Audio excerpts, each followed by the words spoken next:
Romanos 1:16. Entonces dice Pablo que sí hay un problema, está la tentación, y la tentación no es solamente que el diablo venga y nos ponga la prueba, más nada. No, la tentación es que el diablo se la vacila y nos hace que nos avergoncemos de la palabra de Dios. Esa palabra que es el casco de la salvación.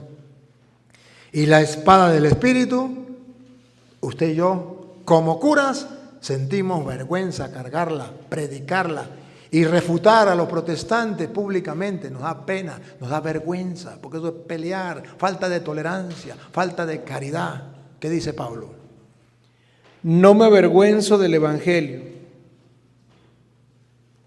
El pecado es avergonzarse del Evangelio. Siento vergüenza del Evangelio.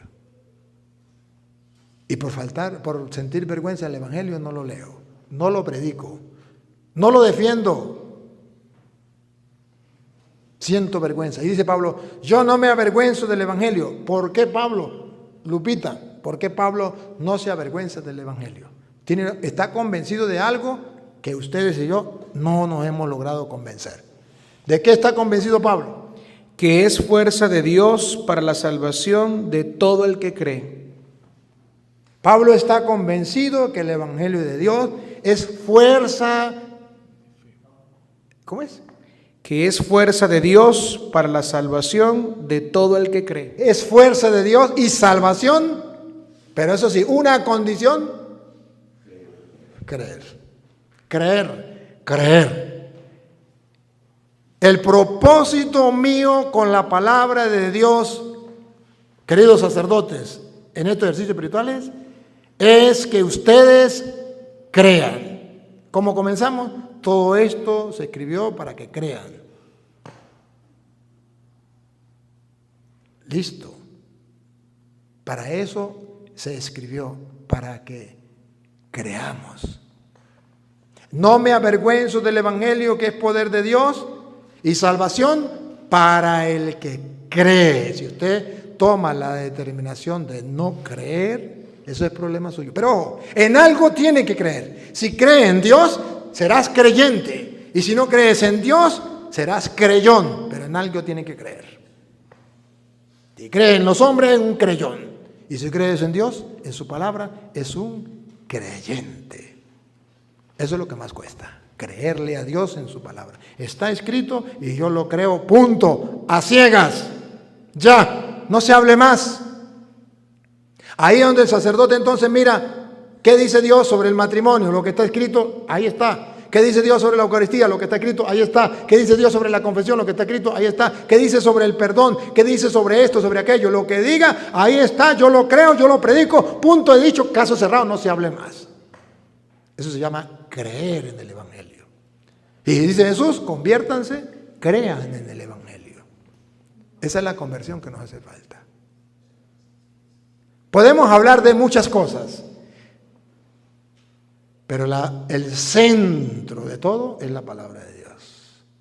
Que ustedes se alimenten, que sean como un árbol plantado a la orilla del río, que dé fruto y nunca se sequen sus hojas. Que sean felices, que hagan la voluntad de Dios, que sean verdaderos embajadores de Cristo, verdaderos ministros de Cristo. No se avergüencen del Evangelio, que es poder de Dios y salvación para que lo escuche. Sigue. Del judío en primer lugar, pero también del griego, porque en él se revela la justicia de Dios.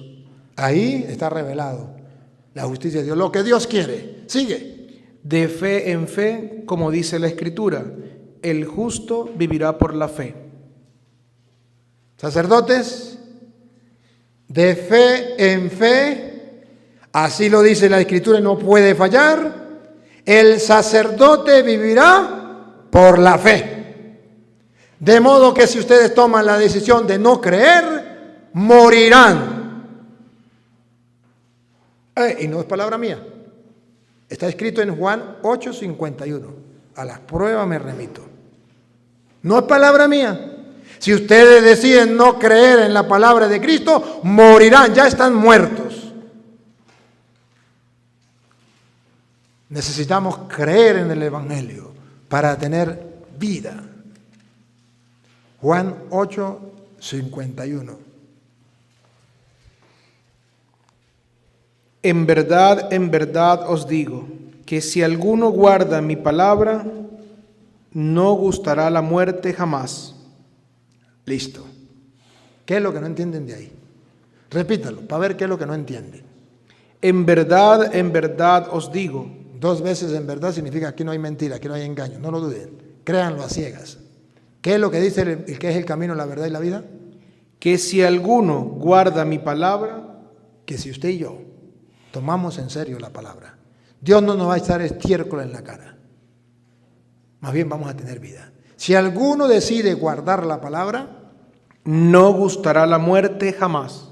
queridos sacerdotes, eso es lo que yo espero de ustedes, deseo de ustedes, y es la propuesta que les traigo. No les traigo otra propuesta. Y si ustedes no aceptan esta propuesta, el problema es de ustedes. Y si ustedes esperaban otra cosa, pues se equivocaron. Pero yo como sacerdote del Dios Altísimo no puedo ponerles a ustedes otra propuesta que no sea la vida eterna, el reino de los cielos, y decirles cómo es que Dios a nosotros los sacerdotes nos pide vivir para alcanzar la vida eterna, la salvación. Punto. Si ese no era el deseo del obispo, entonces mejor hubiese invitado a otro sacerdote que les hubiese hablado de genealogía o de teología o del teólogo tal o de fulano de tal. Pero me imagino que ese es el querer del obispo, puesto que me invitó a mí, habiendo otros sacerdotes. Pues mi propósito es que ustedes y yo un día nos encontremos en el cielo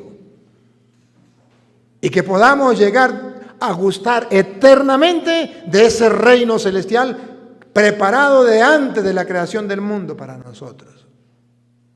Pero que lo podemos perder, como Judas, por buscar otra cosa y no la gloria de Dios. Pero no solamente dice que no morirá jamás, el que, ¿cómo es? Léalo de nuevo. Que si alguno guarda mi palabra, no gustará la muerte jamás. Guardarla, no literalmente en una biblioteca. Como muchos sacerdotes la tienen guardada. Significa guardarla en el corazón, para sacarla en el desierto y en la tentación y en las pruebas. Está escrito. O cuando vaya a predicar, que de mis labios salga como sacerdote lo que la gente espera, la palabra de Dios, la ley del Señor. Porque somos embajadores de Cristo y es como si Dios mismo hablara por medio de nuestra boca. Naguara. ¿Qué responsabilidad tenemos? Vamos a vivir lo que creemos, hermano. La Santa Madre Iglesia no nos engaña. Si algo me siento yo dichoso y feliz, es de haber descubierto que toda la doctrina, enseñanza de la Santa Madre Iglesia está sustentada fielmente en la palabra de Dios. Y yo en el seminario me la enseñaron, pero no me enseñaron dónde estaba sustentada. Y siempre había mis vacíos y había mis dudas y había mis momentos y decía, ¿y quién quita que los evangélicos tengan la verdad? Y a lo mejor ellos tienen la verdad, yo estoy equivocado. Y que la iglesia nos engañó, ¿por qué no puede ser? Y cuando me como la palabra de Dios y comienzo a darme cuenta, descubro y le doy gracias a Dios que toda la doctrina de la Santa Madre Iglesia, lo que la Iglesia te propone y me propone vivir y enseñar, está sustentado fielmente en las Sagradas Escrituras. Y descubrí otra cosa más, que todas las mentiras que enseñan los protestantes, llámese como se llame la secta, no tienen fundamentos bíblicos. Se lo puedo demostrar a cualquier persona del mundo. sea católico o sea protestante, se lo puedo demostrar. Y vivo mi fe y la disfruto. Y soy sacerdote del Dios Altísimo. Y todos los días cuando me levanto le digo, Señor, no soy digno de esto. Es un gran regalo. Permíteme disfrutarlo. Y lo disfruto cada instante. Y lo gozo. Porque sé que está sustentado en la palabra de Dios y que la iglesia no nos ha engañado. Y le servimos a tan gran Señor. Somos guardianes de un gran tesoro.